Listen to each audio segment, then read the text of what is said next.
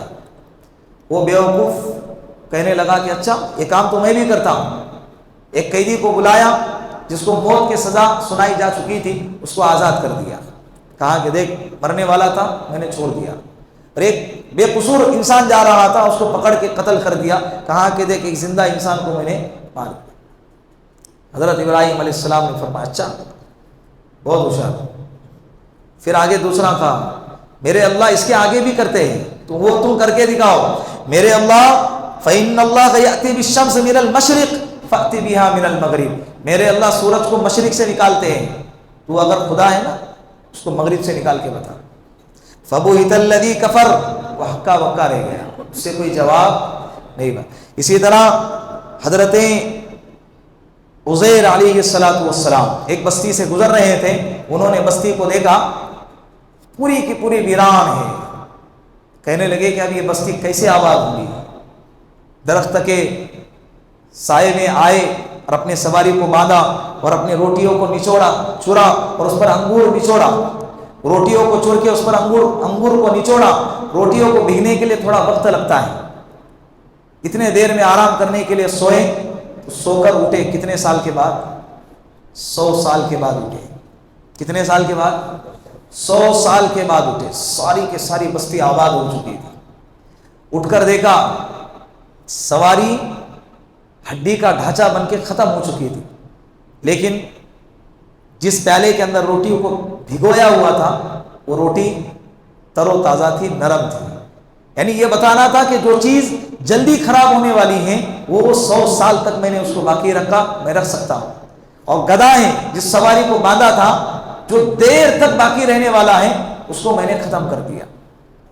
بات سمجھ میں آ رہی؟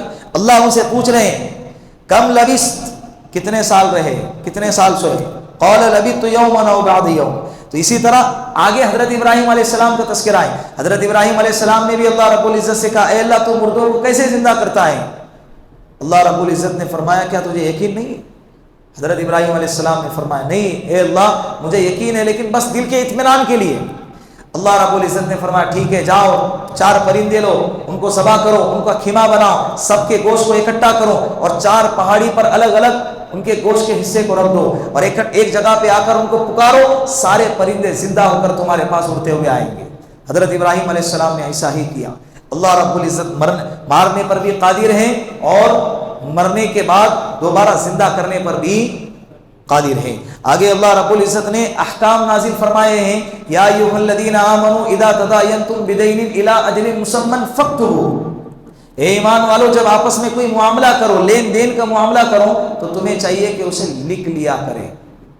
چاہے کتنا بھی اعتماد والا بندہ ہو, کتنا ہی بھروسے والا بندہ ہو, اسے کہو کہ بھائی بھروسہ ہے, یہ بھروسہ باقی رہے اس کے لیے لکھ رہا ہوں, یہ باقی رہے اس کے لیے. اور اس کے بڑے فائدے ہیں. بہت بڑے جھگڑوں سے, نقصان سے, دھوکہ کھانے سے, دھوکہ دینے سے ہم کیا ہو جاتے ہیں؟ بچ جاتے ہیں. آگے سورہ آل عمران ہے, اس کے اندر اللہ رب العزت نے شروعات کے 2-3 رکوع کے اندر اللہ کی تعریف بیان فرمائی ہے, اللہ کی قدرت بیان فرمائی ہے کہ اللہ رب العزت جس کو چاہتے ہیں عزت دیتے ہیں, جسے چاہتے ہیں ذلیل کر دیتے ہیں. عزت اور ذلت کے مالک کون ہیں؟ مخلوق سے کبھی بھی متاثر نہیں ہونا کہ لوگ کیا کہیں گے. عزت دینے والے اللہ ہیں, ذلیل کرنے والے بھی اللہ ہیں. تو جس کے ہاتھ میں عزت اور ذلت ہے اس کی پرواہ کرو. مخلوق کے ہاتھ میں نہ عزت ہے نہ مخلوق کے ہاتھ میں ذلت ہے. بات سمجھ میں آ رہی ہے؟ قل اللہم مالک الملک تؤتی الملک من تشاء وتنزع الملک ممن تشاء. اللہ جس کو چاہتے بادشاہت دیتے ہیں, جس سے چاہتے بادشاہت کو چھین لیتے ہیں. جب بادشاہت دیتے ہیں نا اس کو غرور نہیں کرنا چاہیے کہ میں خدا ہوں, میں مالک ہوں, میں بادشاہ ہوں. بھائی اللہ جب چاہیں گے جب تجھ سے چھین سکتے ہیں. تولج اللیل فی النہار وتولج النہار فی اللیل. اللہ وہ ہے جو دن کو رات میں اور رات کو دن میں بدلتے ہیں. ہے کوئی دنیا کی طاقت آج تک کوئی ٹیکنالوجی یا کوئی سائنس ایسا پیدا ہوا ہے کہ جو دن کے اندر رات کر دے, رات ہو گئی اور اس کو دن کر دے؟ یہ اجالے, یہ لائٹنگ, یہ دھوکہ ہیں, یہ عارضی چیزیں ہیں, یہ دن نہیں پیدا کر سکتے. سمجھ میں آ رہی ہے؟ چمک دمک ہے. ہم اس کے ذریعے اجالا تو کر سکتے ہیں لیکن اس کو دن بنا نہیں سکتے. اللہ رب العزت ہمیں قرآن کو پڑھنے کی اور اس کو سمجھ کر عمل کرنے کی توفیق عطا فرمائے. وآخر دعوانا ان الحمد للہ رب العالمین.